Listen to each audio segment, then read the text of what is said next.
ભાઈનો પ્રશ્ન એમ છે કે માન મોહ કે એ બધા જીતાઈ ગયા અને આ લોભ જીતા ઓછા થઈ ગયા, એટલે ઓછા ન થયો એ બધું એની જગ્યાએ હંતાઈ ગયા હોય, ઓછા ન થાય.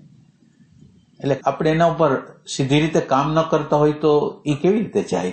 કઈ તમારો ફોકસ જ એના ઉપર ન હોય તો એની મેળે વહી જાય.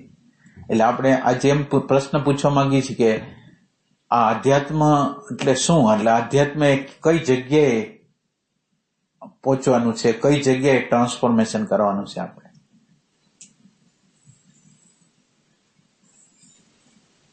ફોલ્સ પર્સનાલિટી બની, હા, એમાંથી પર્સનાલિટીમાં, એમાંથી બિંગ. એટલે વાત સાચી છે કે આપણે ફોલ્સ પર્સનાલિટીમાં છીએ, એમાંથી પર્સનાલિટી, એમાંથી એસેન્સમાં, એમાંથી આત્મામાં આવવાનું છે.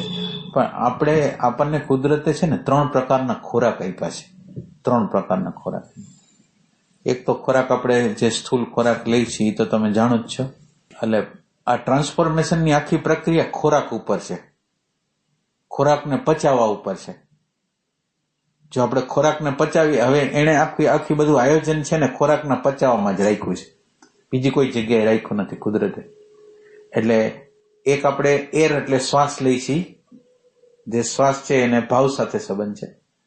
અને બાકી જે સ્થૂળ જગતની અંદરથી શબ્દ, સ્પર્શ, રૂપ, રસ, ગંધ જે આપણે લઈ છીએ એ. હવે આમાં એક ખોરાક છે એ તો કુદરત આપણને ટ્રાન્સફોર્મેશન કરી દે છે. એક ખોરાક આપણે જે લઈ છીએ એની અંદર હાડ, માંસ, મેદ, મજ્જા અને છેલ્લે સેક્સ ઉર્જા આપણી અંદર બનાવી દે. અલ્ટિમેટ આ કુદરત કરે છે, આ કામ કુદરતનું છે. કુદરત અલ્ટિમેટ 12 લગીન આ જે ઉર્જા જે કહેવાય ને એને એ ઉર્જા લગીને, ઉર્જાને 12 કહેવાય, 12 હાઇડ્રોજન કહેવાય. આ 12 હાઇડ્રોજન લગીન બનાવીને ફિઝિકલ વસ્તુને તો બરાબર રાખે છે. હવે આપણી આગળ પ્રશ્ન છે એક ઇમોશનનો, રાગદ્વેષનો. જે રાગદ્વેષ છે ઈ છે અને સતત રીતે બહારની દોડ.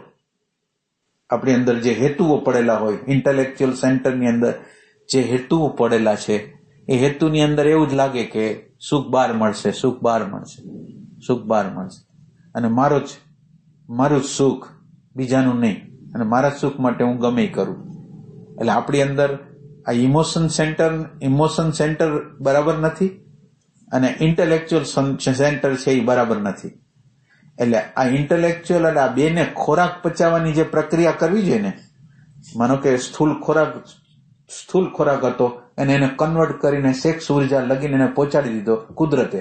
હવે આપણે આ ઉર્જાને, આ જે ઇમોશનની ઉર્જા અને ઇન્ટેલેક્ચ્યુઅલની ઉર્જા જે છે અત્યારે સ્થૂલ છે, એટલે કુદરતે આ જ એક જ વસ્તુ કરે છે, 2 કે તમે કરો, 2 શોખ તમે મારો. તો હવે આપણે ખોરાકને પચાવવા માટેની પ્રક્રિયા કરવાની છે. અને ખોરાકને પચાવવા માટે પ્રક્રિયા કરવા માટે એટલે પહેલા પ્રથમ તો આપણે જે ખોરાક પચાવવું એટલે શું એ થોડુંક સમજવું હોય તો આપણે પહેલી વસ્તુ છે કે આ 12ના શબ્દ, સ્પર્શ, રૂપ, રસ, ગંધ એટલે 12ના ભૌતિક જે વસ્તુ છે એ આપણી અંદર આવે છે. ગુરજીયતને એ લોકો એને એ જે અંદર આવે છે એને 48 હાઇડ્રોજન કહે છે.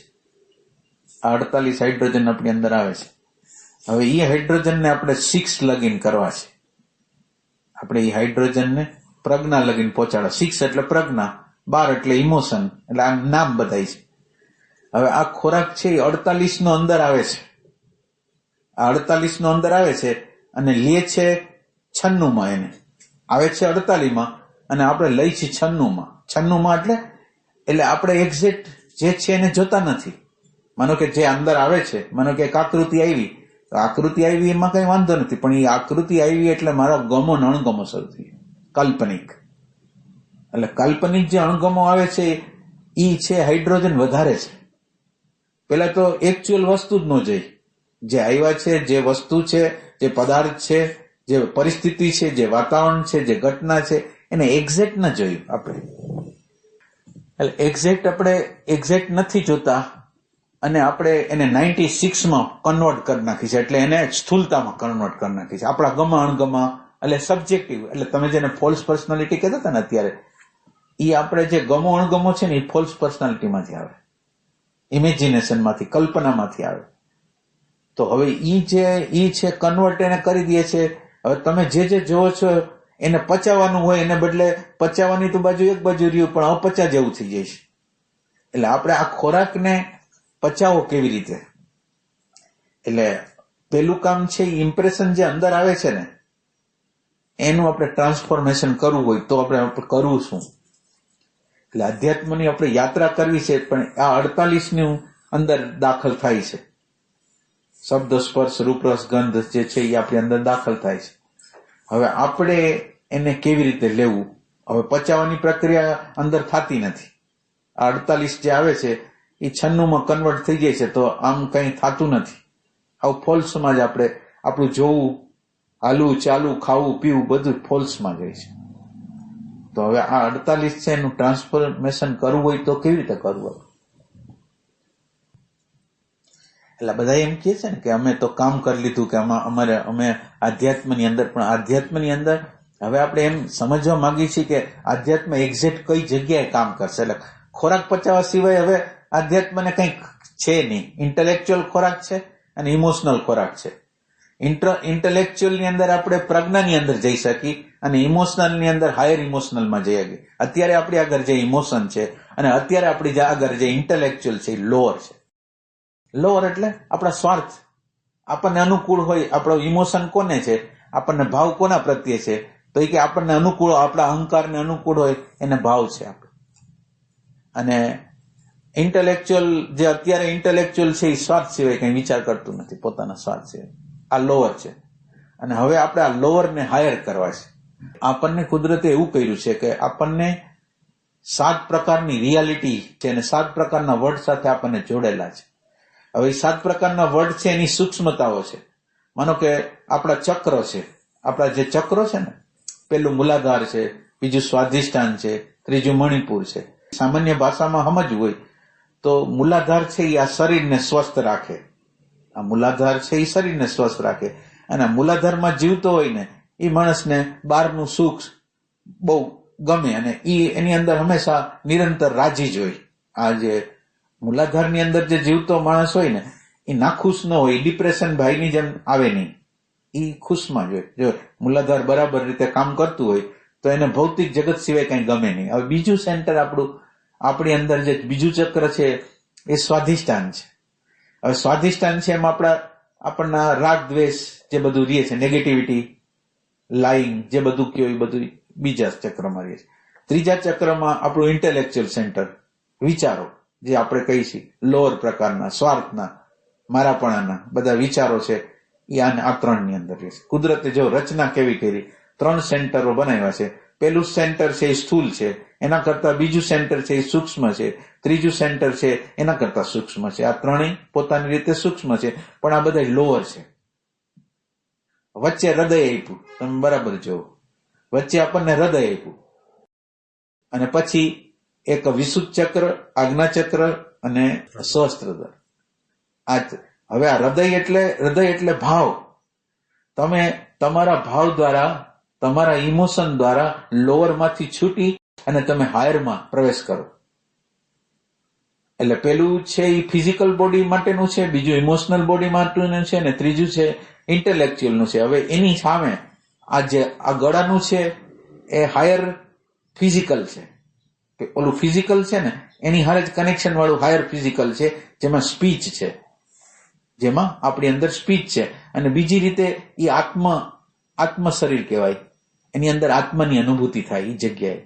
બીજું જે ચક્ર છે એની સામે ઓલા લોઅર ઇમોશનની સામે હાયર ઇમોશન છે, આજ્ઞા ચક્ર છે અને ઓલું ચક્ર છે. હવે હાયર ઇમોશન છે એની ઉર્જા જો લોઅર ઇમોશનમાં જાય તો લોઅર હાયર થઈ જાય. ત્રીજું ચક્ર છે સહસ્ત્રદળ પ્રજ્ઞા, જે પ્રજ્ઞાનું તત્વ, આ ઇમોશનનું તત્વ, આ પ્રજ્ઞાનું તત્વ છે. તો આ પ્રજ્ઞાનું તત્વ છે. હવે આ ખોરાકની આપણે વાત કરી એમાં આને સમજાવવું પડ્યું કે હાયરની ઉર્જાની આપણને જરૂર છે, હાયરની. એટલે આપણે વિશુદ્ધ ચક્રની જરૂર છે, આજ્ઞા ચક્રની જરૂર છે, સહસ્ત્રદળ ચક્ર છે, એટલે ઉર્જાના હાયર. એટલે આ જે 7 પ્રકારની રિયાલિટીઓ છે એને 7 પ્રકારના જગત સાથે કનેક્શન છે, બહારના પણ 7 જગત સાથે કનેક્શન.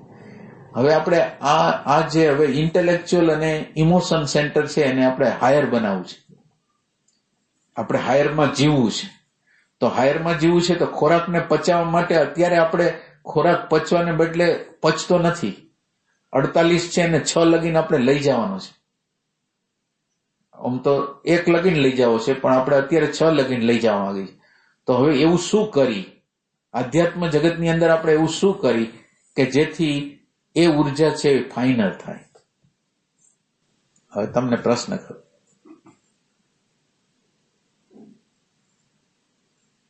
કઈ ઉર્જાને ઊભી રાખવી આની સામે, 48 ની સામે?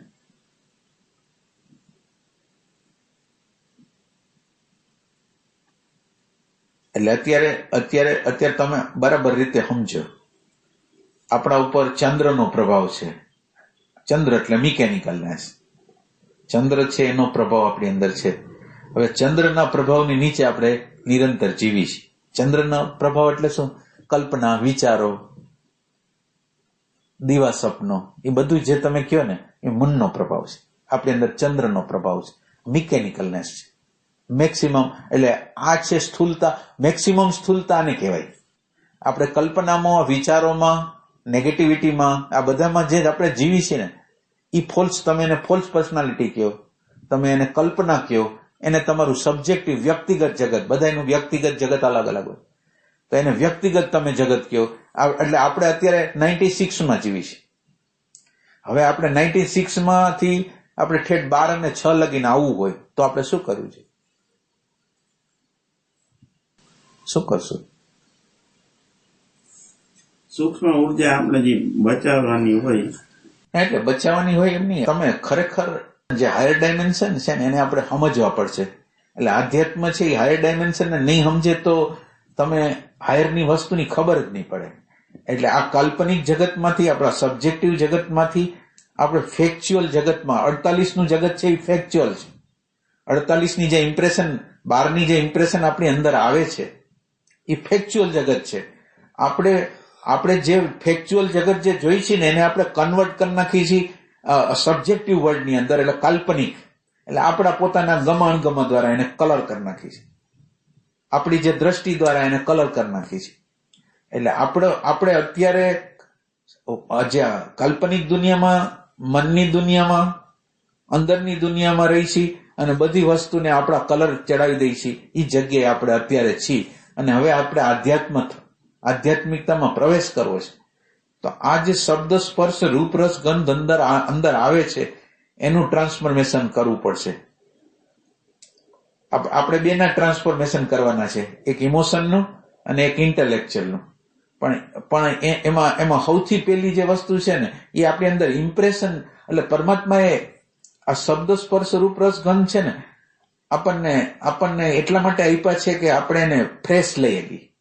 શબ્દને, સ્પર્શને, રૂપને, રસને વાસી નહીં.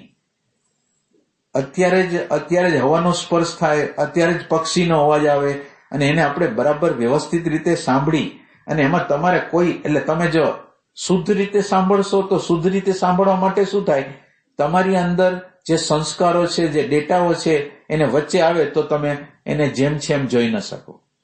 એટલે પેલી વસ્તુ છે કે ડેટા ન આવવા જોઈએ.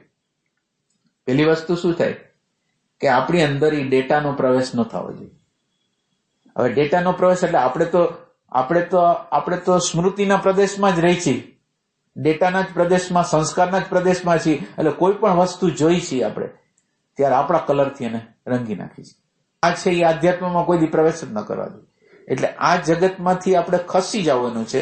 અને હવે જે અત્યારે જે બહારથી જે શબ્દ, અને જે પરિસ્થિતિઓ, જે વાતાવરણો, જે ઘટનાઓ, જે પ્રસંગો આપણી સામે અત્યારે ફેક્ચ્યુઅલ આવે છે, ત્યારે ફેક્ચ્યુઅલની સામે ફેક્ચ્યુઅલ એટલે આપણી અંદરની હાજરી જોઈ.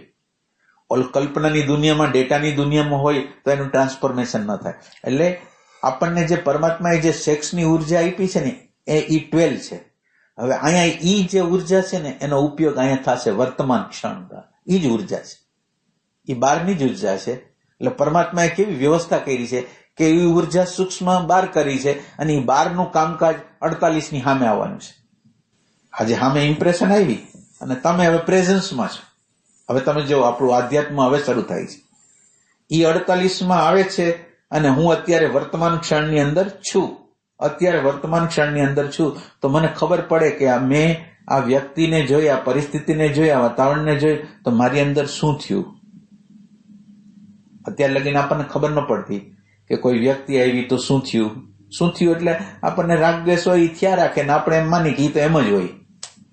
અત્યારે આપણને સ્પેશિયલી વર્તમાન ક્ષણની અંદર છીએ એટલે હવે કોઈક વ્યક્તિને જોયો ને એને અણગમો થયો આપણને તો અણગમાથી આપણે વાકેફ થાય છે. આ પ્રેઝન્ટ મોમેન્ટનો પ્રભાવ તમે જુઓ. એટલે આપણાનો અધ્યાત્મ જગતની અંદર આવ્યા છીએ છતાં આપણે આના ભેદો નથી કરતા કે આપણે કાલ્પનિક જગતમાં હોય છીએ ત્યારે કેવા સ્થૂલ હોય છીએ, આ વર્તમાનના જગતમાં આવી ગયા તો આપણને અત્યારની એક્ઝેક્ટ અત્યારે જે ફેક્ટ છે એ ફેક્ટ દેખાવા માંડ્યું. અને ફેક્ટ એ દેખાવ કેવું માંડ્યું કે કોઈ પણ પ્રકારના બચાવ વગરનું. નકર હું મારો બચાવ કરું કે ભાઈ એવા માણસો હોય એટલે મારે તો એની હારે એવું જ વર્તન કરવું ને, એવું કઈ નહીં. અત્યારે મને ખબર પડે છે કે મારી અંદર રાગ છે, મારી અંદર દ્વેષ છે, મારી અંદર ભય છે, મારી અંદર ઘૃણા છે. તો આ ફેક્ચ્યુઅલ જગતની અંદર આપણે પ્રવેશ કરી એટલે બહારનું જગત એની સામે આવે ને એટલે ઈ થઈ જાય ઉર્જા 24ની. 48ની સામે 12 આવ્યા ને એટલે 12 24 થઈ ગયા. હાયર આવ્યું, ઓલું સ્થૂલ હતું, સ્થૂલની અંદર સૂક્ષ્મ મળ્યું ને એટલે ઓલી વસ્તુ 48 હતી ને એ ડાયલ્યુટ થઈ ગયું અને 24ની થઈ ગઈ. 24 એટલે ઇમોશન, 24 છે ઇમોશન છે, 48 છે ઇમ્પ્રેશન છે, એટલે 24નું થઈ ગયું. એ જે આપણું ટ્રાન્સફોર્મેશન જે થવાની આપણી પ્રક્રિયા છે ને, હવે આટલું આપણું ટ્રાન્સફોર્મેશનની અંદર શું થયું તો એ કે કોઈ વસ્તુ આપણી અંદર આવી, પ્રેઝન્ટ મોમેન્ટમાં હતા અને કોઈ ઇમ્પ્રેશન અંદર આવી અને આ ઇમ્પ્રેશન, આ જે અંદર ઇમ્પ્રેશન આવી એને આપણે જોઈ એ ફેક્ચ્યુઅલ જોઈ, એટલે જેમ છે એમ જોઈ. પેલા જેમ છે એમ દેખાતું નહીં, આપણને જે વ્યવહાર કરતા એ કરતા, પણ અત્યારે આપણને ખબર પડી ગઈ કે મારી અંદર રાગ આવ્યો, મારી અંદર દ્વેષ આવ્યો, મારી અંદર લોભ આવ્યો, મારી અંદર ઘૃણા આવી. આ આપણું ટ્રાન્સફોર્મેશનનું પેલું પગથિયું એ થયું કે મને મારી અંદરની વૃત્તિઓનું ભાન થયું કે મારી અંદર આવી વૃત્તિઓ ચાલે છે, મારી અંદર આવા નેગેટિવ ભાવ હાલે છે, મારી અંદર કલ્પનાઓ, દીવા સપનો, લાઈંગ બધી વસ્તુ મારી અંદર હાલે છે અને એનાથી આપણે વાકેફ થયા. તો તમે વિચાર કરો કે પહેલાનું જે કાલ્પનિક જગત હતું એના કરતા તમે તમારાથી વાકેફ ન થા. અત્યારે તમે ફેક્ચ્યુઅલ જગતમાં આવ્યા તો તમારાથી તમે વાકેફ થાવશો. વાકેફ થવાની જે પ્રક્રિયા છે એ આપણને 24 લગીને રાખી ગઈ. આપણે થોડાક સૂક્ષ્મ થઈ ગયા, હવે આપણે એનાથી વધારે સૂક્ષ્મ થવું હોય તો હવે શું કરવું? આટલે લગીને તો આપણને ખબર પડી ગઈ કે આપણે વર્તમાન ક્ષણમાં આવ્યા, કલ્પનાની દુનિયામાંથી છૂટા, ફેક્ચ્યુઅલ જગત છે એમાં પ્રવેશ કર્યો અને ફેક્ચ્યુઅલ જગતની અંદર શું શું બની ગયું છે એને આપણે જોયું. એટલે આની અંદર એક ઘટના શું બને છે તમે બરાબર જુઓ. આ સ્પિરિચ્યુઅલની અંદર તમે પેલા શું હતા ખબર છે? વિચાર જ હતા. માનો કે તમને વિચાર આવ્યો કે આ વ્યક્તિ બહુ બરાબર નથી એટલે તમે એ વિચાર જ બની ગયા. આ વ્યક્તિ બહુ સારી છે તો તમે એ જ બની ગયા. તમને ક્રોધ આવ્યો તો ક્રોધ બની ગયા, લોભ આવ્યો તો લોભ બની ગયા, મોહ આવ્યો તો મોહ બની ગયા, ભય આવ્યો તો ભય બની ગયા. આ જગ્યાએ જો ડિફરન્સ થઈ ગયો, વિચારથી તમે અલગ પડી ગયા. વિચાર જે હતો ને એનાથી તમે અલગ પડી ગયા. એટલે વિચારને તમે જોઈ શકો છો. પેલા વિચાર તમને હલાવતો હતો, અત્યારે તમે વિચારને જોઈ શકો છો. એટલે તમે આ ડિફરન્સને બરાબર રીતે જુઓ. વિચારને તમે જોઈ શકો છો એટલે આ ફેક્ટ છે. તો વિચારને તમે જોઈ શકો છો એટલે તમે શું કર્યું? જે વિચાર હતો એનાથી બેક આવી ગયા. વિચાર ને તમારી વચ્ચે જગ્યા કરી. તમે વિચાર ન રહ્યા, તમે થોડાક પાછળ હટી ગયા. આ તમે બરાબર જુઓ. આ બરાબર સમજાય છે તમને? પાછળ હટી ગયા. વિચારને આપણે બે એક આમ હતું. હવે આ વિચારને જો પ્રેઝન્ટ મોમેન્ટ આવી એટલે વિચારને જોવા વાળાની જગ્યા બની અને વિચારને જોવા વાળાની જગ્યા બની એટલે હવે આ જે છે એ વિચારથી અલગ પડી ગયો એટલે આમ બેક આવી ગયો. વિચાર હતો એની હારે આમ જોડાયો હતો, એને પાછળ વિચારની પાછળ વયો ગયો. આ વિચારની પાછળ વયો ગયો અને એને અત્યારે રાગ દ્વેષની બધાની ખબર પડે છે. આ નાનું ટ્રાન્સફોર્મેશન કહેવાય. આ નાનું આપણને ખબર પડે એ વસ્તુ કે આપણને આ ખ્યાલ આવ્યો મારો, જેને હું અત્યારે હું કહું છું એ હુંનો મને ધીરે ધીરે મને પરિચય થવા માંડ્યો. આ પેલી પ્રાઇમરી. એટલે આટલી પેલા તમે દુનિયાના બધા માણસો આગળ જાજો તો એને ખબર નહીં હોય કે એની અંદર રાગ છે, દ્વેષ છે, લોભ છે, ઘૃણા છે, કેવું બધી વસ્તુ અંદર પડેલી છે તો એને ખબર નહીં હોય. તમને એ ખબર પડી એટલે એક ટ્રાન્સફોર્મેશનનું નાનું તો વસ્તુ બની ગઈ. હવે શું કરવાનું? એટલે બધા લોકો આંખ વીંચી જાય છે, ધૂન કરે છે, પણ એને કઈ જગ્યાએ કામ કરવાનું છે? કામ કઈ જગ્યાએ કરવાનું છે? જે વિચારો છે, જે વૃત્તિઓ છે, જે ભાવો છે, એનાથી તમે જુદા નહીં પડો તો એ ડેટા તો આખે આખા અહંકાર ને સ્વાર્થના બનેલા છે. એ લુચાઈ કરશે, શોષણ કરશે, એ કોઈને લૂંટશે, કાંઈ પણ વસ્તુ એના સ્વાર્થ માટે ગમે તે કરશે. આ ડેટા હારે તમે જયારે શરીર સાથે જોડાયેલા છો, અને શરીર સાથે જોડાયેલા છો એટલે શરીરને અનુકૂળ આવે એના બધા માટે તમે ગમે એમ કરશો. આ આપણી રિયાલિટી છે. અને હવે આ રિયાલિટીમાંથી આપણે આ વર્તમાન ક્ષણ દ્વારા આપણને ખ્યાલ આવ્યો કે મારી અંદર આવી વસ્તુઓ પડેલી છે. એટલે આટલી ખબર પડે. આ તમારી પ્રેઝન્સ હોય તો થાય. અને આ પ્રેઝન્સ છે એને તમારે આ ધ્યાન એટલે શું થાય કે આમ જનરલ પ્રેઝન્સ હોતી નથી. હાજરી હોય નહીં. તો તમે વિચાર કરો કે કોઈ ઘરમાં આવી ગયું ને ઘરમાં કોઈ છે જ નહીં, અને એને જે કરવું એ કરીને માણસ ખાલી ઘર છે તો ખાલી ઘરમાં આવીને ગમે એ કરી જાય, કઈ વસ્તુ લઈ જાય, કંઈક કરી જાય. એવી રીતે આપણી અંદર આપણે છીએ જ નહીં. આપણે જેને આપણે કહેવાય ને કોક અંદર હોવો તો જોઈએ ને, કોક અંદર કે જે અંદર કોઈ વસ્તુ સારી વસ્તુને આવવા દે, ખરાબ વસ્તુને ન આવવા દે, એવું કોઈ અંદર કોઈ છે નહીં. એટલે ક્રોધ આવ્યો, માનો કે બહારથી ક્રોધ, આપણને કોઈ કારણસર ક્રોધ આવ્યો, ક્રોધ છે એ બહાર આવ્યો, પણ ક્રોધને અંદર કોઈ છે નહીં, એટલે ક્રોધે પોતાની રીતે હું થઈ ગયો. ક્રોધ શું થઈ ગયો? પોતે હું થઈ ગયો. અને ક્રોધ પોતાની રીતે કામ કરી લીધું, લોભે એના રીતે કામ કરી લીધું, મોહે એના રીતે કામ કરી લીધું. જયારે જે પ્રકારનો આવેગ આવ્યો એને આપણી અંદર કોઈ હાજર નથી, આપણી અંદર કોઈ પ્રેઝન્સ નથી. એટલે જે અંદર જે વૃત્તિઓ વિચાર આવ્યો એને આપણે કબજો કરીને એમ કરાવી નાખ્યું. હવે તમે વિચાર કરો કે તમે આ જે જગ્યાએ વર્તમાન ક્ષણની જે જગ્યાએ તમે આવ્યા છો ને, એ વર્તમાન ક્ષણની જગ્યાની અંદર તમને ખ્યાલ આવે છે. તમે વિચાર નથી, તમે વૃત્તિ નથી, પણ તમે આ વિચારને, વૃત્તિને જોનાર છો. એટલે આપણે એના માટે આ ધ્યાન છે એ શું છે? આપણે જે ધ્યાન કરતા હોય, એકાંતમાં બેસતા હોય, એ ખાલી એટલું જ કરવાનું છે કે આપણી અંદર જે જોનારો છે, આપણી અંદર જે અંદર છે, આપણી અંદર જે છે એને આપણી અંદરના ડેટા કામ કરવા દેતા નથી. આપણી અંદર જે દિવ્ય તત્વ છે, જે શાશ્વત તત્વ છે, જે ખરેખર પ્રેમમય તત્વ છે, એને આપણે અંદરના સંસ્કારો એને કામ કરવા દેતા નથી. એટલે આપણે વર્તમાન ક્ષણ દ્વારા એને કામ કરવા દેવા માટેની છૂટ આપી કે હવે તમે હાજર થાઓ. દિવ્ય તત્વ આપણી અંદર હાજર થયું, અને આ દિવ્ય તત્વ હાજર થવાથી આપણી અંદરની ક્વોલિટી છે એ બદલાઈ ગઈ. પેલા વિચાર સાથે, વૃત્તિ સાથે તાદાત્મ્ય હતું, એ બદલાઈ ગયું, અને હવે આપણે વિચારને, વૃત્તિને, ભાવને આપણે જોઈ શકીએ. આ એક સ્ટેજ છે, અને આ સ્ટેજની અંદર તમારે એવી નેટ પ્રેક્ટિસ કરવી જોઈએ કે જેની અંદર તમે અડધી કલાક, 5 મિનિટ, 10 મિનિટ વર્તમાન ક્ષણમાં તમે રહેવાનો પ્રયાસ કરતા હો, અને એ વર્તમાન ક્ષણને તમારા જીવનની અંદર આગળ ને આગળ લઈ જાઓ. એટલે આ એક સ્ટેપ થયું જેની અંદર તમે વર્તમાન. હવે શું કરશો? હવે 24 જે થઈ ગયું છે ને, એને હજી ટ્રાન્સફોર્મેશન આપણે 6 લગીન કરવું છે. હવે શું કરશું? એટલે આધ્યાત્મને રિયલ, આપણે આધ્યાત્મ એટલે શું એ કઈ ખબર જ નથી પડતી. આંખ વીંચી જાય, ધૂન કરવા માંડી, ઓલા મંત્રોચ્ચાર કરવા માંડી, પણ આપણને ક્યાંય ઉપયોગમાં આવશે એ અત્યારે આપણે સમજવા માંગી છીએ.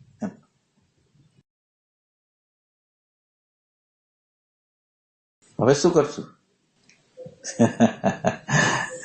શું કરશું? ના, હજી બે કોઈ હજી આપણે બે જવું પડશે ને. આપણે આટલા બે કાયવા એમાં એટલે એટલું ખબર પડી, ફેક્ટ જે છે આપણી અંદરની રિયાલિટી છે ને આપણે જાણી, આપણી અંદરની રિયાલિટી છે ને જાણી. એટલે રિયાલિટી વર્તમાનમાં છે, તમે વર્તમાનમાં છો. હવે એને થોડુંક હાયર તત્વ જોઈશે, એટલે તમે બેગ જાઓ. અત્યારે આપણે બેગ જવા માટે શું કરવાનું? એટલે હવે આપણે અંદર જે આપણી અંદર અભિપ્રાયો આવે છે, અભિપ્રાયો જે આપણી અંદર આવે છે, એ અભિપ્રાયોથી જુદું થવાનું. જે અભિપ્રાય અંદર આવ્યો, માનો કે રાગ આવ્યો, દ્વેષ આવ્યો, લોભ આવ્યો, ઘૃણા આવી, તો આપણી અંદર શું થાય? રાગ આવે તો શું થાય? અને ભાવ આવે તો શું થાય? રાગ આવે તો આપણને એમ થાય કે આ બરાબર નથી, અને ભાવ આવ્યો તો આપણને રાજી થઈ જાય કે જો મારી અંદર પ્રેમ છે. તો આ થયું ને તમારી અંદર જે પ્રકારની વસ્તુ આવે છે તો તમને એમ થાય છે ને કે તો ઈ જે તમને એમ થાય છે કે આ ખરાબ છે અથવા સારું છે, ઈ આપણને અટકાવે છે. હવે તમે બેગ જાઓ પાછા,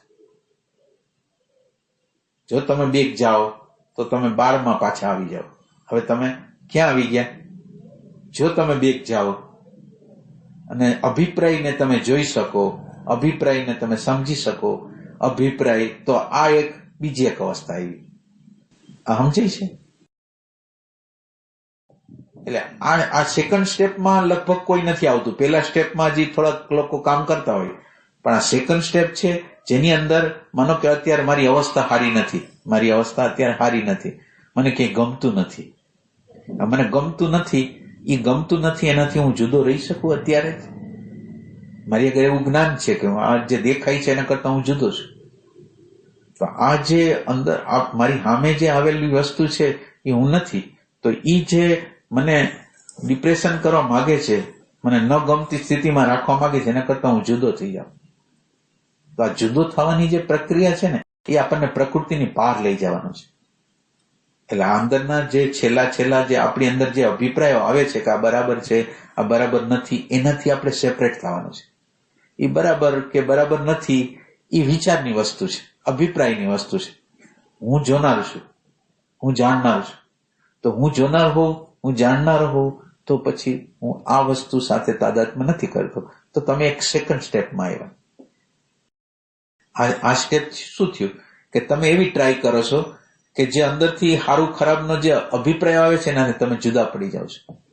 હવે આ જુદા પડવાની પ્રક્રિયા જો તમે કરી શકો તો તમે 12માં આવી ગયા, તમે વધારે સૂક્ષ્મ થઈ ગયા. જો અભિપ્રાયને તમે જુદા થઈ રહી શકો તો, નકર નહીં. અભિપ્રાય જો તમને પ્રભાવિત કરતા હોય તો તમારે સમજવાનું કે આપણી સાધના ખોટી. માનો કે બીજા લોકોએ ગમે એવો હેરાનગતિ કરી આપણને, બીજા લોકોએ ગમે એવો વ્યવહાર કર્યો આપણી સાથે, પણ આપણી અંદર એમ લાગે ને કે એના પ્રત્યે નેગેટિવિટી આવવાનું શરૂ થઈ જાય ને, તો એમ સમજી લેવાનું કે આપણે ક્યાંક કાચા છે. પ્રકૃતિએ આપણને એક લેસન આપવાનું હતું, પ્રકૃતિએ આપણને એમ બતાવવાનું હતું કે તમારી અંદર પ્રેમ છે કે નહીં. એટલે એને કોઈક વ્યક્તિએ તમને ખરાબ વર્તન કરીને બતાવ્યું. હવે તમારી અંદર જો તમારે પ્રેમને સાચવવો હોય, પ્રેમને જાળવવો હોય, તો તમારે શું કરવું જોઈએ? એ વ્યક્તિએ તો ખાલી એટલું જ બતાવ્યું આપણને કે તમારી અંદર જે છે ને પ્રેમ વગરની સ્થિતિ છે ને, એ જો તમને હમણાં કાઢી દઉં. એટલે કુદરત એને પ્રેરણા કરે કે તું આનું અપમાન કર, અને કંઈક હાનિ કર, આનું કંઈક નુકસાન કર. એટલે એ નુકસાન કરે એના સંદર્ભમાં મારી અંદર જે હિંસાનો ભાવ આવે છે એ મારી પ્રેમ વગરની અવસ્થા છે. તો હવે મારે આ પ્રેમ વગરની અવસ્થામાં રહેવું છે કે પ્રેમમાં જીવવું છે? તો હવે એને તો આપણને બતાવ્યું એટલું જ કે મારી અંદર પ્રેમ નથી, એટલું બતાવે છે. ક્રોધ આવે છે, એના ઉપર ઘૃણા થાય છે, તો આપણને એટલી ખબર પડે છે કે આપણી અંદર પ્રેમ નથી. તો હવે આપણે આ સ્ટેજ ઉપર દાખલ થઈ શકી કે પરમાત્માએ તો આ વ્યવસ્થા ખાલી બતાવવા માટે કરી. એ વ્યક્તિ બિચારો તો હાવ કરતા હાવ નિર્દોષ છે.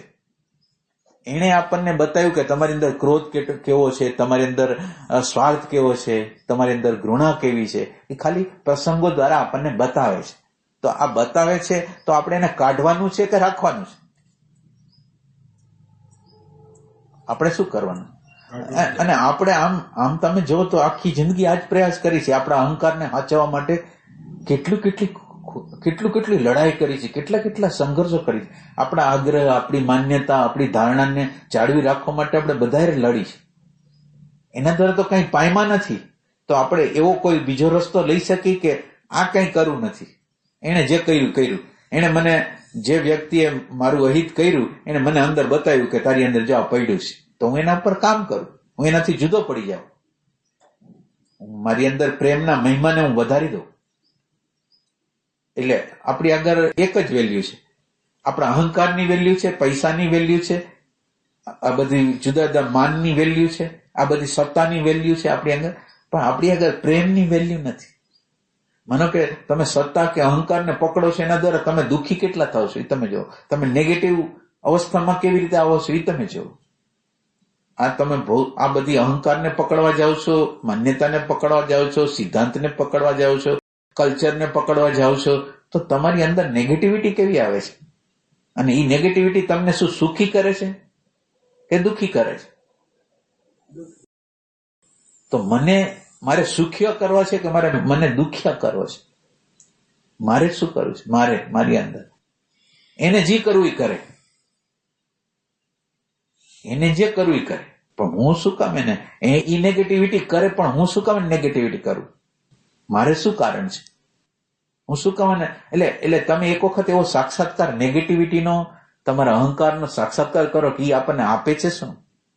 માનો કે અહંકાર, આગ્રહ, માન્યતા, ધારણા, સિદ્ધાંત જે રાખો એના દ્વારા તમને સંઘર્ષ કેવો થાય છે? તો આપણે અંદર એવું ન થઈ શકે કે આપણે પ્રેમથી જીવી શકીએ, આનંદથી જીવી શકીએ, શાંતિથી જીવી શકીએ. એવું આપણે ન કરી શકીએ. કરી શકીએ કે? પણ એના માટે તમારે અહંકારને એક બાજુ મૂકવો પડે, અહંકારને ડિવેલ્યુ કરવું પડે અને પ્રેમને વેલ્યુએશન આપવી પડે. શરૂઆતની અંદર અહંકારને સારું ન લાગે, એને એમ થાય કે આને તો કરી બતાવવું, પણ કરી બતાવવા દ્વારા તો એટલે લાખો જન્મથી કરી બતાવતા જ આવ્યા છે. અને કરી બતાવવા દ્વારા તો અંદર ભય પેદા થયો છે, ઘૃણા પેદા થઈ છે, હિંસા પેદા થઈ. એના દ્વારા મને ફાયદો નથી થયો, બીજાને ફાયદો નથી થયો.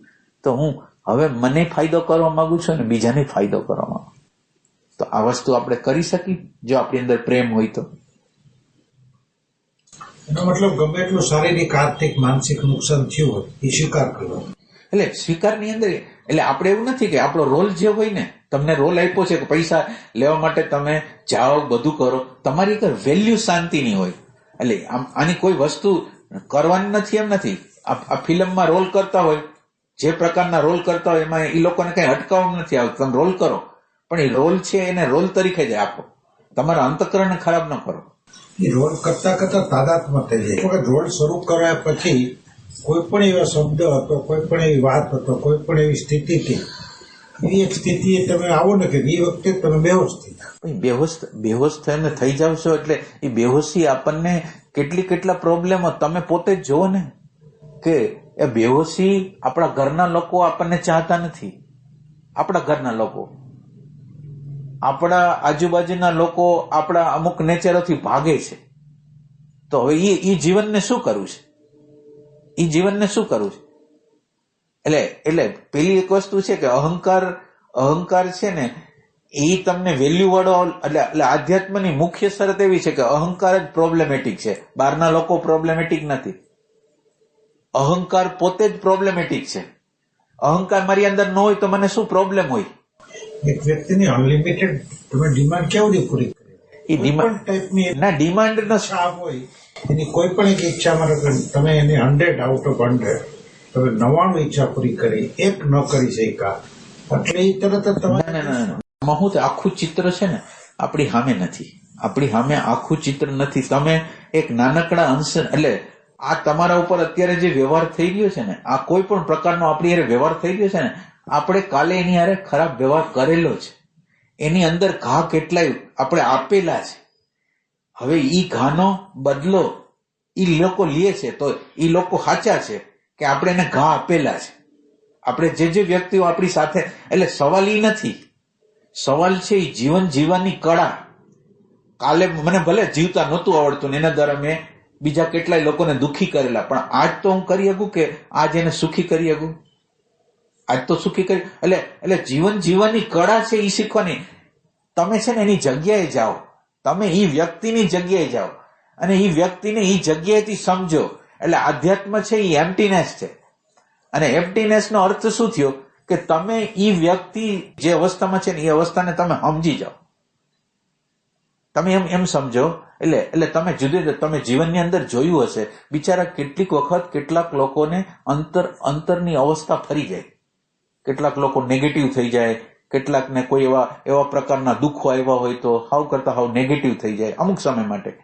તો હવે એ નેગેટિવ થઈ ગયા છે તો એનું કારણ આપણે ગોતતા નથી કે આ નેગેટિવિટી એને બિચારાને આવે છે, એનું કારણ શું છે? માનો કે એને નેગેટિવિટી આપણા ઉપર આવી તો એનું કારણ આપણે ગોતી.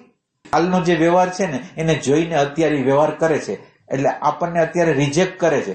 તો હવે આપણું અંદરનું લક્ષ્ય એવું હોવું જોઈએ કે મારે તો પેલા હું જે હતો એ અલગ હતો, મારે અત્યારે મરવું છે, મારે મારા અહંકારને મારવો છે, પ્રતિ ક્ષણે મારવો છે, એક એક ક્ષણે મારવો છે. એ જગ્યાએ નહીં કરવું જ નથી.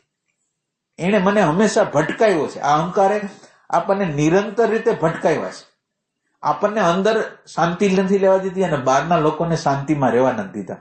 તો મારે જીવનની એવી કળા શીખવી જોઈએ. પ્રેમની કળા છે, બીજા લોકોને સમજવાની કળા છે, બીજા પ્રત્યેની સંવેદના છે, સંવેદનશીલ, બીજા લોકોને મારી આગળ કઈ અપેક્ષા છે.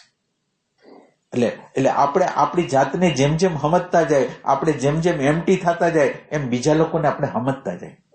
આપણે આપણા મનને સમજતા નથી ને, એટલે બીજાના મનને સમજતા નથી. એટલે માણસને જોતો હોય આશ્વાસન, અને બિચારાના નેચરમાં કંઈક એવું ડિપ્રેશન હોય કે એવી કોઈ અવસ્થા હોય, તો એ ડિપ્રેશનને આપણે સમજી નહીં અને આપણે એને સમજાવી કે ભાઈ તું પોઝિટિવ થઈ જા, તને આમ. પણ એ બિચારી વ્યક્તિની લાચારી છે કે કરી નથી શકતી. હવે શું કરશે? એ બિચારી વ્યક્તિ કરી શકે એવી સ્થિતિ નથી. તો આપણે આપણી ડ્યુટી શું છે? એની લાચારી છે. અને માનવ બધા લાચારો છે. તો આ લાચારીને એટલે આપણે અત્યારે આપણને બદલો લેવાની ઈચ્છા શું કામ થાય છે ખબર છે? આપણે એમ ધારી છીએ કે ચાઈ કરીને કરે છે. આપણે એમ માની છીએ કે જે વ્યક્તિ આપણી આ રિલેશનમાં છે ને ચાઈ કરીને, એ બેહોશ છે. ચાઈ કરીને નથી કરતો. એ પોતાને દુઃખી કરે છે, બીજા લોકોને દુઃખી કરે. ચાઈ કરીને નથી કરતો. એને વૃત્તિ, વિચાર, જે પ્રકારના આવેગો છે એને ધક્કા મારીને કરાવે છે. એ લાચાર છે, એ ગુલામ છે. તો એ બિચારો ચાઈ કરીને કરતો જ નથી. એટલે આપણને અત્યારે એની સામે બદલો લેવા એટલા માટે નીકળી છે કે ખરેખર આપણને એવું લાગે છે કે એ ચાઈ કરીને કરે છે. અને આ ચાઈ કરીને કરે છે કે નથી કરતા એની તમને સમજ ક્યારે આવશે? તમે તમારું જયારે ઓબ્ઝર્વેશન કરશો ને, એની જગ્યાએ જવા માટે આપણે આપણું ઓબ્ઝર્વેશન કરીએ, આપણે એ જગ્યાએ આવી જાય ને, તો આપણને ખબર પડે આપણે આટલી સાધનાઓ કરી છે, આટલું કરી છે, ક્રોધ આવી જાય છે, જે તે પ્રકારના આવેગો આવી જાય છે. તો હું સાધના કરું છું, મારી અંદર આવા આવેગો આવી જાય છે. તો આ બિચારા વ્યક્તિઓ જે સાધના નથી કરતા એને તો થાય. તો આપણે એને એવી રીતે કેમ નથી લેતા?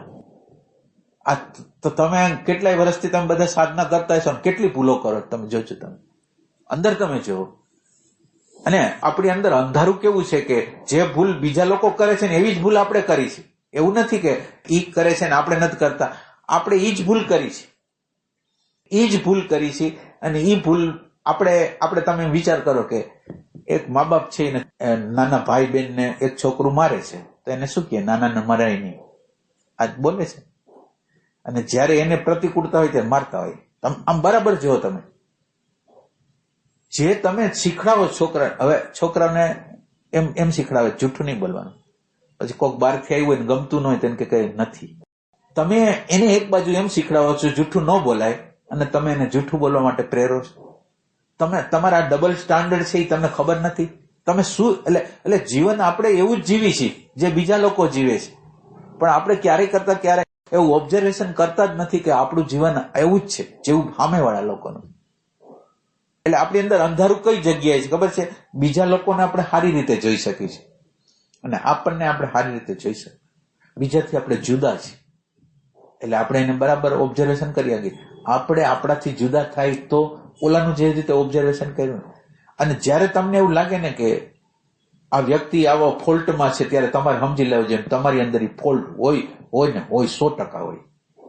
તમારી અંદર ફોલ્ટ ન હોય તો તમને દેખાય નહીં. તમે એમ વિચાર કરો કે એક નાનું છોકરું અહીં બેઠું છે, જેને કાંઈ હજી 3-4 વર્ષનું જ છે, અને એને કાંઈ દુનિયાદારીની ખબર નથી, અને અહીંયા લાખ રૂપિયા પડ્યા છે. એક જણો આવી લાખ રૂપિયા લઈને વહી જાય છે.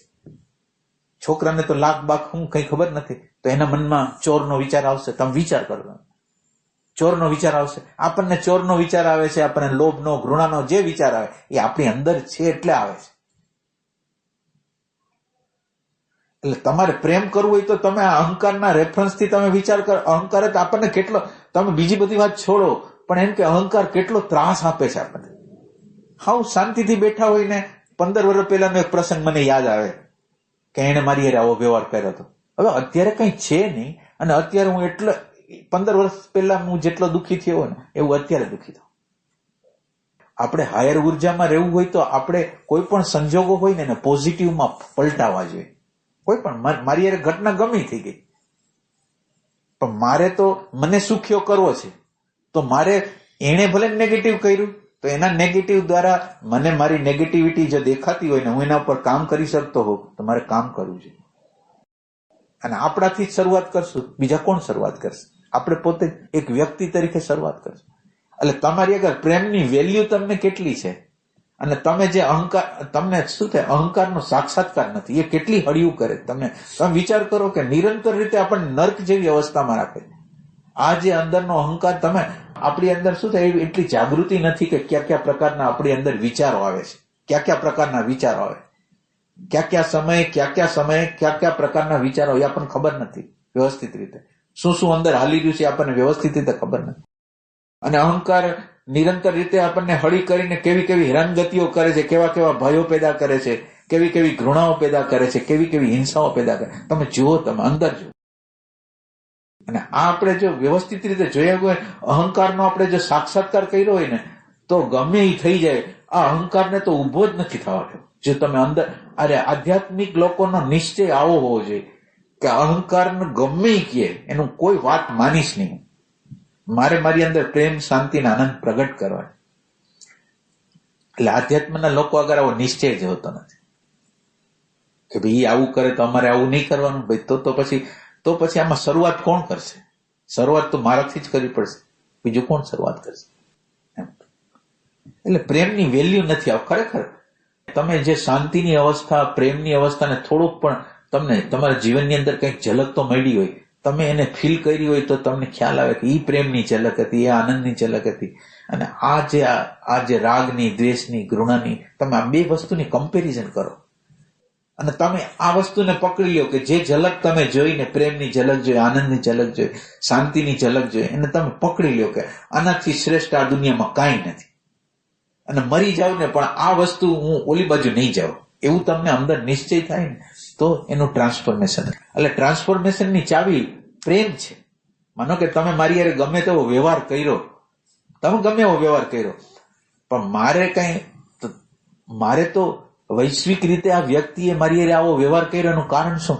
માનો કે આ વ્યક્તિએ મારી યારે ખરાબ વ્યવહાર કર્યો, તો મારા માટે ચેલેન્જ છે કે મારે નેગેટિવ નથી થવું, મારે પ્રેમ વિહોણું નથી થવું, મારે શાંતિને જવા નથી દેવી, મારા આનંદને જવા નથી દેવો. તો મને એને તક આપી, મારી અંદર કામ કરવા માટેનું એક લેસન આપ્યું, તો હું લેસન કરીને સુખ્ય થઈ જાઉં. જો મને લેસન કરતા આવડી ગયું, તો મને દુઃખી કરવાની તાકાત આ દુનિયામાં કોઈની નથી.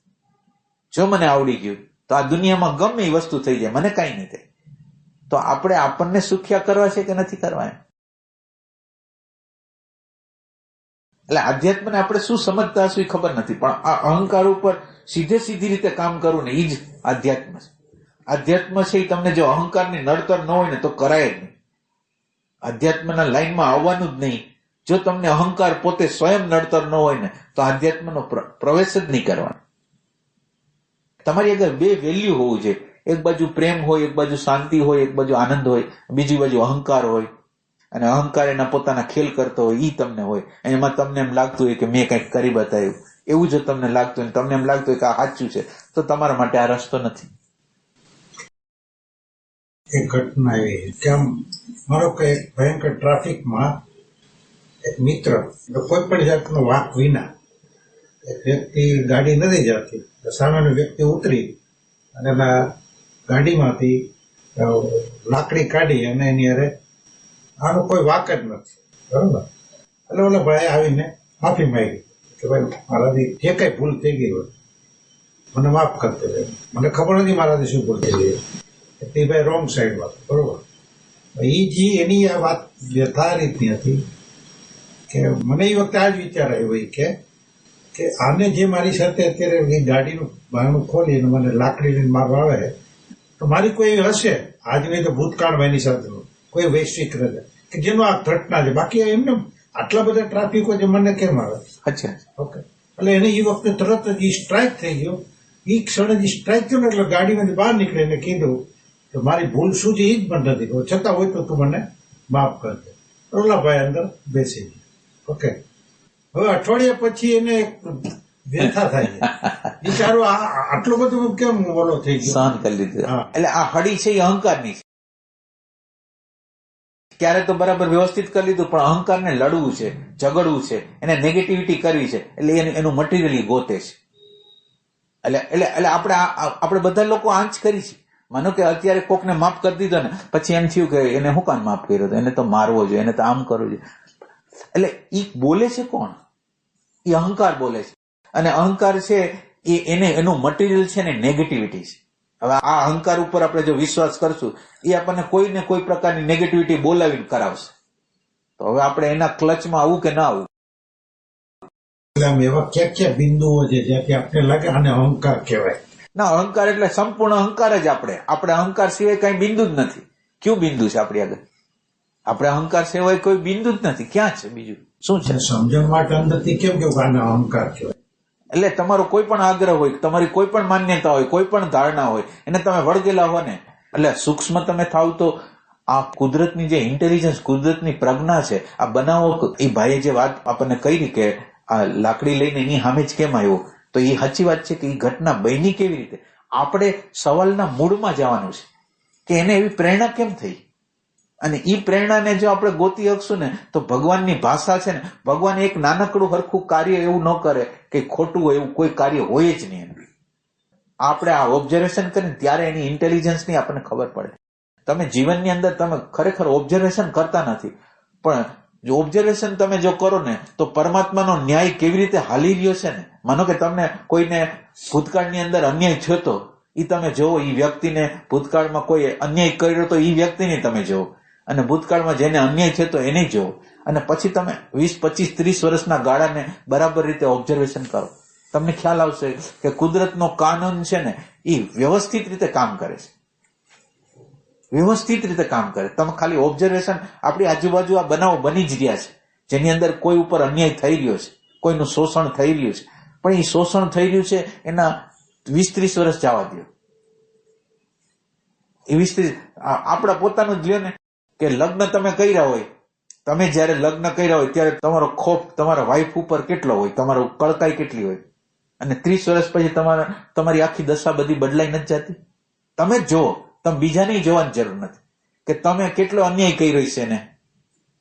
પતિ હોય, પત્ની હોય, બધા એકબીજાને અન્યાય કર્યો હોય ત્યારે તમે એક નવા જોશમાં હો, અને પછી તમારી દશા તમે જ જો કે કુદરત ન્યાય કરે છે કે નથી કરતો. અને કુદરત જો ન્યાય કરતો હોય તો આપણે ન્યાય કરવાની શું જરૂર? જો કુદરત ન્યાય કરતો હોય તો આપણે ન્યાય કરવાની કઈ જરૂર? આપણે આ ન્યાય અન્યાયના ચક્કરમાં પડ્યા વગર આપણને જે પ્રોબ્લેમ થાય છે ને એને સોલ્વ કરી નાખે. અકબર ને બિરબલ જાતા હોય છે તો ખબર છે કે એને કાંટો લાગે છે, તો ઓલા અકબર કે આખા આપણા ગામમાં ચામડું મઢાવી દે. તો હવે ચામડું મઢાવી દે કે પ્રોબ્લેમ શું તમને? કે કાંટો લઈ ગયો કે તમારા પગની નીચે રાખી દે. એમ આખા જગતને આપણે બદલાવી ન શકી, આખા જગતને આપણે બદલાવી ન શકી, પણ જગતના લોકો આપણી યારે જે વ્યવહાર કરે એને આપણને કઈ કરતા કઈ અસર ન થાય એવું જ્ઞાન આપણી અંદર પ્રગટ થઈ જાય. બહારના લોકો કોઈ બદલાવાના નથી, એમ બદલાવાનું નથી, બિચારા લાચાર છે. તમને એટલે આપણને અત્યારે ખબર નથી કે આ કુદરતના કાનૂન આપણા ઉપર કેટલા બધા છે. એટલે બિચારા એ વ્યક્તિ કરે શું? કુદરતે એવા કાનૂન મૂકેલા છે કે એની અંદર નેગેટિવિટી સિવાય કંઈક કરી શકે નથી. આખી માનવજાત, આ માનવજાતની અંદર આટલી બધી હિંસાઓ ને આટલા બધા વેર ઝેર ને શું કામ એને છે? આ કઈ માનવનું નથી, આ કુદરતની જ વસ્તુ છે. આ હિંસા છે એ માનવની નથી, તમે આ યાદ રાખજો. કરપ્શન છે એ માનવનું નથી, આ કુદરતે પોતે મૂકેલી વ્યવસ્થા છે. એટલે તમે એ વ્યક્તિને તો ગમે એટલો દોષ આપો, પણ પરમાત્માએ આ વ્યવસ્થા કરેલી છે. આ બધી વ્યવસ્થાઓ છે, એની જન્મ છે, ઉત્પત્તિ છે, સ્થિતિ છે, નાશ છે, કરપ્શન છે, હિંસા છે. આ હિટલરને પેદા કર્યો, હિટલર નતો એવો બિચારો. એટલે હિટલરની અંદર હિંસા હોય, કુદરતને મારવા હોય તો કોના દ્વારા મારે? તો એ કે જેના આગળ હિંસા ના બીજ હોય એના દ્વારા જ મારે, બીજા કોની આગળ મારે? તો એ આપણે દોષિત બીજા લોકોને જે ગણી છે ને એવું કઈ છે જ નહીં, એવું છે જ નહીં. એટલે જીવન આવું ભારી છે, કરપ્શન છે, હિંસા છે, અત્યાચાર છે, શોષણ છે, આ બધું છે. એટલે તો આપણે આમાંથી નીકળી જવા માંગીએ છીએ. નકર હું કામ નીકળી? આવું જો સારું જગત હાલતું હોય તો આપણે શું કામ એમાંથી નીકળી જાય? એટલે પરમાત્માએ સારું જગત બનાવ્યું જ નથી. પેલી એક વસ્તુ યાદ રાખો કે એને કોઈ સારું જગત જ નથી. ખરેખર કહું છું, તમે બહાર કઈ જોવા જાવ ને તમને જ જોઈ લો. ખરાબી તમારે બીજા કોઈને જોવાની નથી, તમારા મનને જ તમે જોઈ લો. એની અંદર હું પડ્યું છે એ તમે જો. કુદરતે હિટલરને જે કર્યું, માનો કે તો હાલો એ કુદરતે કર્યું તો હિટલરને કર્મનું બંધન ના, એને થાય ને કર્મનું બંધન બધાને થાય, પણ એમ કે આ જગતની આખી વ્યવસ્થાની તંત્ર આવી રીતે હાલે છે. તમે એમ સમજો કે આ તમારે ટીવી હશે કે જે હોય તમારી આગળ ટીવી છે એ જુદી જુદી કંપનીના હોય પણ એની રચના કેવી હોય? રચના તો સરખી હોય ને. એમ આપણા માનવ ચાહે પાકિસ્તાનનો હોય ચાહે યુરોપનો હોય ગમેનો હોય લંડનનો હોય બધાની અંદર જે આપણી અંદર જે મેન્ટાલિટી હોય એ જ હોય કે ભાઈ હું કહું છું તમે માની લ્યો, મારું તમે માન રાખો, મારું સન્માન કરો, મારી કેર કરો. આ મને જે ઈચ્છા છે એ જ આખા માનવ જાતની ઈચ્છા. એટલે આપણને માનવ બને પણ એની અંદર જે કેસેટ નાખી છે એ કુદરતની કેસેટ છે. એટલે માનો કે તમે વ્યવહાર કરો છો ત્યારે જો હું ખરેખર થોડોક અલગ હોઉં ને, તટસ્થ હોઉં ને, તો મને આખી પ્રકૃતિનું વિજ્ઞાન સમજાય. મને આ વ્યક્તિએ શું કર્યું મારા માટે મહત્વનું નથી, પણ ભગવાને જે કાયદો બનાવેલો હતો ને એક કાયદો તમારા દ્વારા, એક કાયદો મારામાં આવ્યો કે આ કાયદો છે. તમે કંઈક પ્રકૃતિની કંઈક વાત કરો છો, તમે નેગેટિવ વાત કરો છો, તમે કંઈક લાઈન કરો છો, ગમે તે બોલતા હો, તો મને એમ થાય કે પ્રકૃતિની એક વસ્તુ મને ખબર પડી કે આ વસ્તુ આમ હોય, આ વસ્તુ આમ હોય, આ વસ્તુ આમ હોય, તો હું ખુશ થાઉં કે મને પ્રકૃતિનો લો સમજાય છે, પ્રકૃતિનો કાયદો સમજાય છે.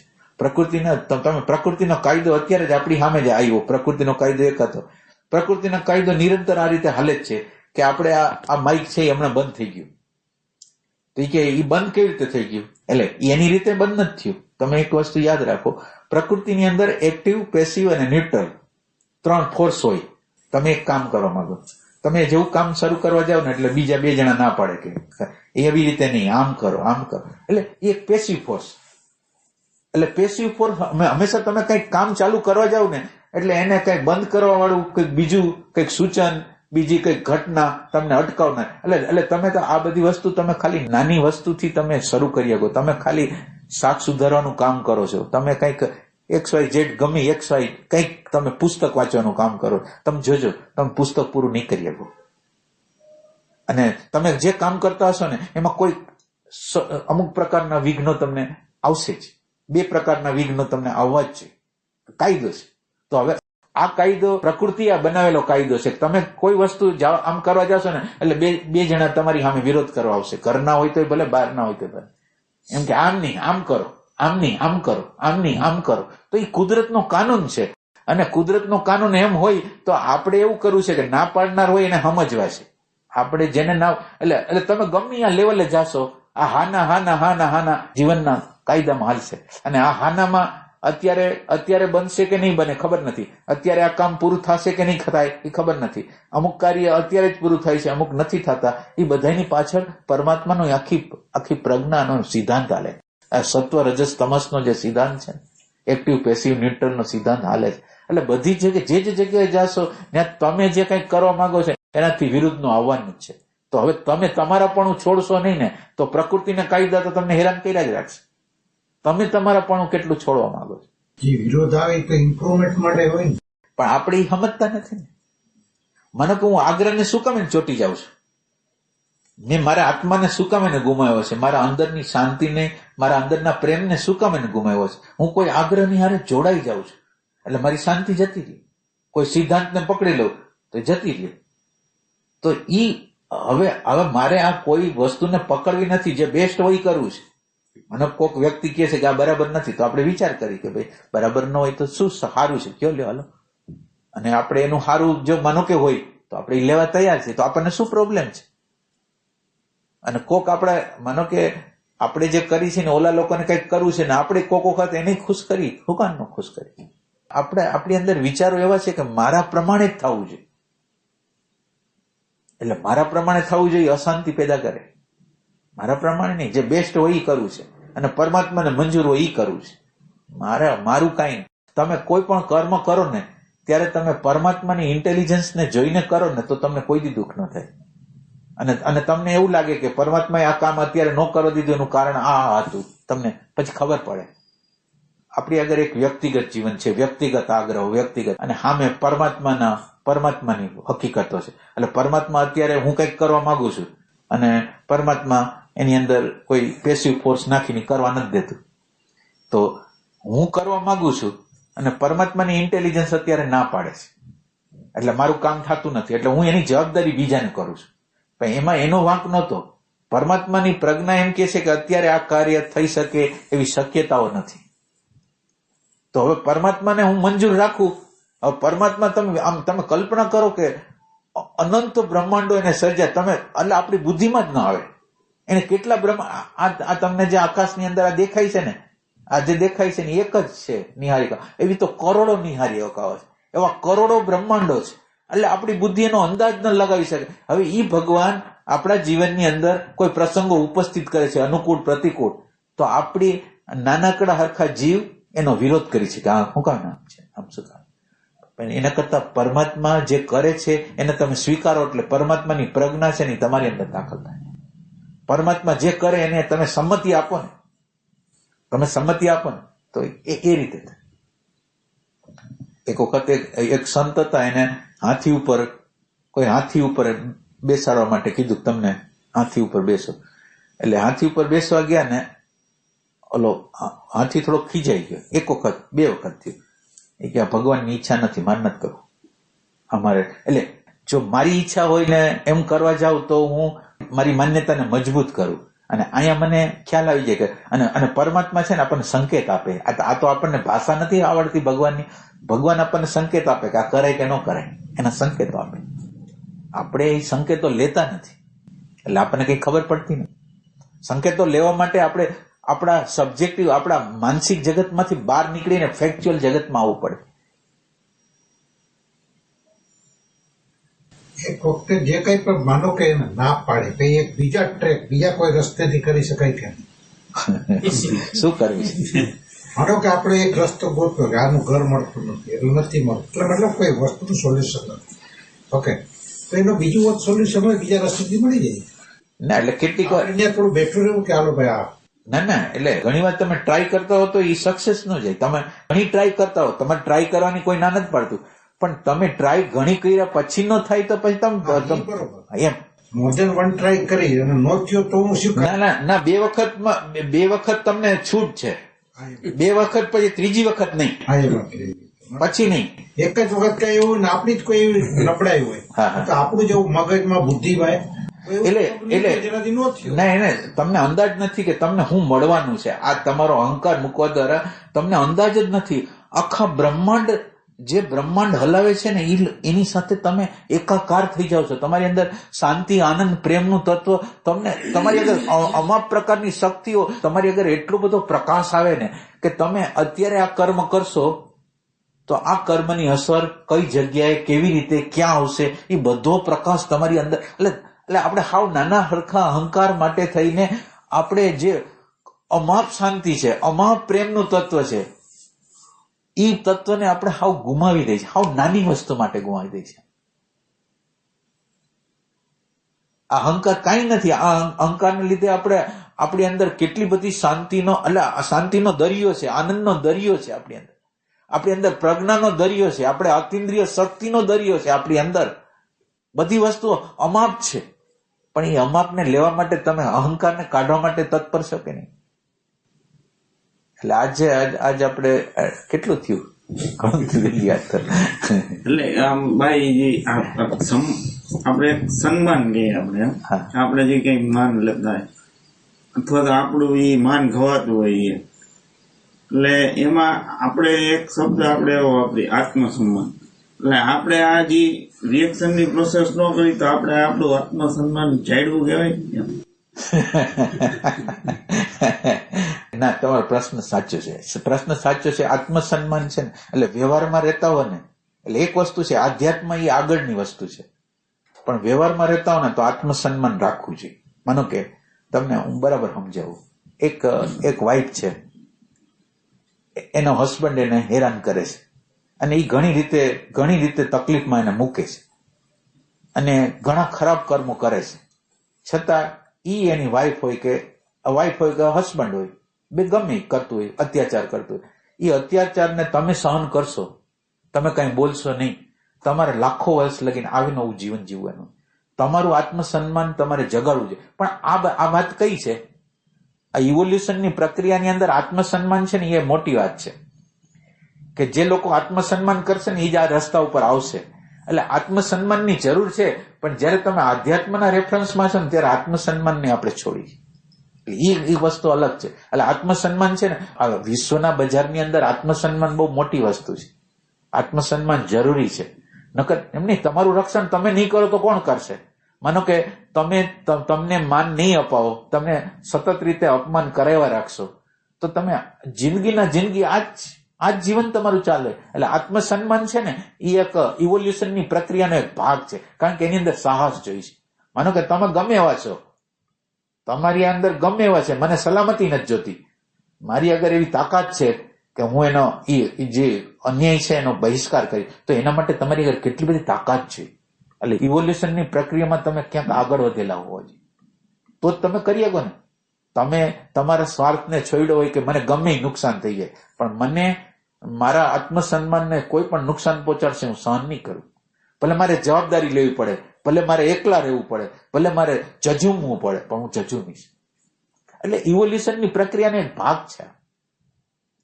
એ ભાગ તમે પૂરો કર્યા પછી એને પકડી નથી રાખવાનો, પાછો આ જજો. બરાબર, એક સમયે આત્મસન્માનને પકડેલું હતું ને, આધ્યાત્મનો જયારે રેફરન્સ આવ્યો ને એટલે એને આપણે છોડી દીધું. હવે મારે આત્મસન્માન નથી જોતું. હવે મારે કારણ કે એ આત્મસન્માનની હવે તમારી જરૂર એટલા માટે નહીં પડે, તમારી અંદરનો પ્રકાશ છે ને એ બીજા વ્યક્તિને પરિચય કરાવશે. તમારી શાંતિ, તમારો આનંદ, તમારો પ્રેમ એ બીજાને પરિચય કરાવશે. એટલે હવે તમારે તમારો પરિચય કરવા માટે અહંકારની જરૂર નથી.